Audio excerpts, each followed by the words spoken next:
परम पूज्य गुरुदेव के चरणों में नमन। आज हम उन्हीं के द्वारा अखंड ज्योति मार्च 1967 पृष्ठ 3 पर एक समाज के लिए बहुत बड़ी भविष्यवाणी उन्होंने की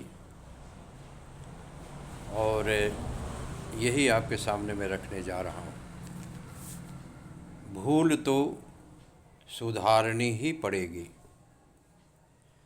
युग निर्माण की आधार भूमिका मान्यताओं एवं विचारणाओं का परिवर्तन है। दुर्भावनाओं को, दुष्प्रवृत्तियों को अपनाकर हमने नरक का, कलियुग का वर्ण किया है।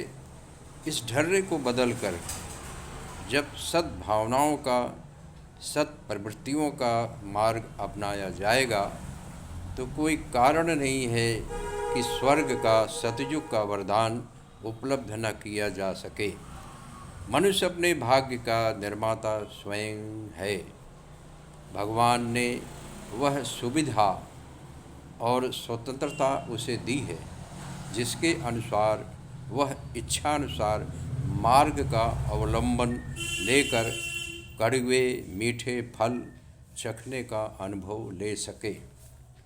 कुमार्ग पर चलकर कड़वे फल चखने, ठोकरें खाने का अनुभव लिया जा चुका। अब पीछे लौटकर सतपथ पर चलने के अतिरिक्त और कोई मार्ग नहीं है। सर्वनाश के गर्त में गिरने की अपेक्षा पीछे लौटना ही श्रेयस्कर समझा जाएगा। अनीति करके अधिक कड़वे परिणाम देखने का साहस अब लोगों में रह भी नहीं गया है।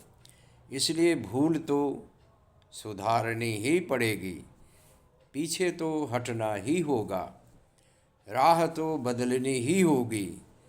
वर्तमान संध्याकालीन इसी परिवर्तन की बेला का है। इस हेर फेर की घड़ी में, प्रसव बेला में हमें चतुर दाई की भूमिका अदा करनी है। युग निर्माण आंदोलन का यही प्रयोजन है। प्रकृति नए युग का प्रजनन कर रही है। इस कष्टकारक घड़ी में उनका बड़ा उत्तरदायित्व है, जो संघर्ष बेला को सुव्यवस्थित बना सकने में समर्थ है। हमें इसी भूमिका का संपादन करना चाहिए।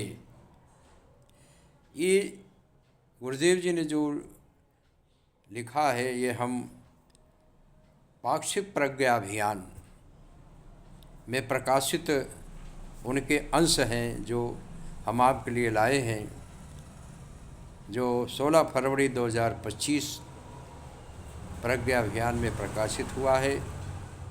आप सब प्रज्ञा अभियान पढ़ा करें। प्रज्ञा अभियान सकारात्मक समाचार देता है। गायत्री परिवार की समस्त गतिविधियों की पूरी जानकारी देता है। अच्छे अच्छे समाचार देता है। तो मेरी विनती है, आप सब जहाँ भी आप हैं वहाँ के गायत्री परिवार से संपर्क कर पाक्षिक प्रज्ञा अभियान, जो इसका वार्षिक चंदा है 80 रुपये है और प्रति अंक जो है 4 रुपये का है। तो इसे आप ज़रूर पढ़ें और इसके सदस्य बनें। बहुत बहुत धन्यवाद।